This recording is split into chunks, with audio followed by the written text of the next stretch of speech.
Em 2012, um operário perdeu 11% do cérebro depois que uma barra de ferro atravessou sua cabeça num acidente de trabalho. E contra todas as expectativas, Eduardo hoje vive uma vida normal, praticamente sem restrições. Os cientistas acompanharam o caso por 10 anos e agora pesquisas mostram que a recuperação impressionante do Eduardo pode levar à criação de novos tratamentos para lesões neurológicas. Quem olha para o Eduardo nem imagina o que aconteceu com ele 10 anos atrás. Minha vida hoje é em casa, ajudar minha esposa, ajudar meus filhos, levo na escola, busco, vou ao mercado, vou para a igreja e estamos aí. As cicatrizes no rosto e na cabeça não dão a dimensão da gravidade do que ele passou. Em 16 de agosto de 2012, o Eduardo trabalhava como operário numa obra no Rio de Janeiro. Ele estava agachado, de capacete, quando um vergalhão de 2,5 metros de comprimento caiu de uma altura de 15 metros. A barra de ferro entrou pelo alto da cabeça e saiu pelo meio dos olhos do Eduardo. Um impacto de cerca de 300 quilos. Eu lembro de eu ter amarrado o ferro e ter dado sinal para o rapaz puxar o ferro lá de cima. O ferro foi, escapuliu e caiu na minha cabeça. Eduardo foi socorrido pelos colegas da obra. Eles ficaram ali assustados, porque foi um acidente para matar qualquer um, né? E você estava consciente? Tinha consciência, sim, que sofreu um acidente, que estaria indo para o médico, mas eu não sabia. Assim, não tinha noção do que era uma barra de ferro. Tanto é que quando eu sofri o acidente, eu pensei que era no pé, na perna. Você não viu o vergalhão? Não vi. Passar daqui não vi aqui pra frente. Aí quando o bombeiro chegou, que eu escutei um estalo aqui, quebrando o ferro, eles quebraram um pedaço, deixaram um pedaço pequeno e me levaram pra ambulância. Aí que eu vi que era uma barra de ferro. E aí? Normal. Normal? Assim, em momento nenhum me desesperei. Fui pro hospital, aí me perguntaram o meu nome, telefone, endereço da minha esposa, minha mãe. A cirurgia para retirar o vergalhão durou 6 horas e o operário ficou 15 dias no hospital. O Eduardo perdeu 11% de massa encefálica do lado direito de uma região vital, considerada a central de controle do cérebro. O córtex pré-frontal, como o nome já diz, fica bem na frente. Essa área é responsável pelas nossas tomadas de decisões, comanda os nossos impulsos, a memória, o raciocínio, o planejamento de futuro, gerencia as nossas emoções. Com a lesão causada pelo vergalhão, os médicos esperavam que o Eduardo tivesse alterações de comportamento e decidiram acompanhar a evolução dele depois do acidente. Aconteceu exatamente como o único caso semelhante de que se tem notícia até hoje, cheio de coincidências com o acidente do Eduardo. 174 anos atrás, nos Estados Unidos, o também operário Phineas Gage, de 25 anos, teve o córtex pré-frontal perfurado por um vergalhão. Só que nele, a barra de ferro entrou pelo lado esquerdo. E diferente de Eduardo, o comportamento de Gage mudou. Ele se tornou agressivo e rude. Quando o Eduardo sofreu o acidente dele em 2012, na época nós supunhamos que iríamos encontrar um quadro semelhante ao de Gage.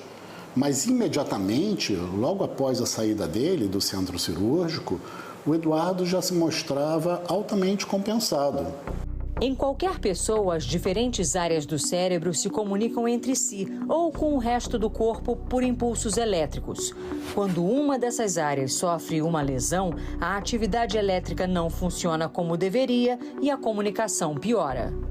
O que nós víamos nesse paciente, nesse caso, é que o outro hemisfério, que está sadio, ele pode sim modular, compensar essa atividade elétrica. Até então, nunca foi descrito um mecanismo que nós víssemos um lado do cérebro, um lado do córtex, modulando o outro.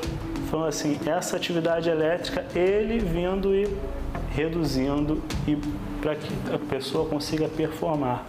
Para testar essa compensação de atividade elétrica, a equipe médica pediu que Eduardo observasse um desenho cheio de detalhes e que o copiasse logo depois sem olhar.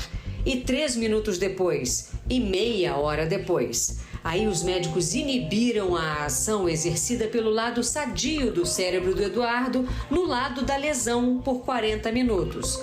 Já com essa ação inibida, o teste foi repetido e a memória do Eduardo não funcionou tão bem. O paciente perde a memória de tarefas que ele performava de maneira muito bem, melhor do que pessoas sadias, de desenho e memória, e ele começa a travar.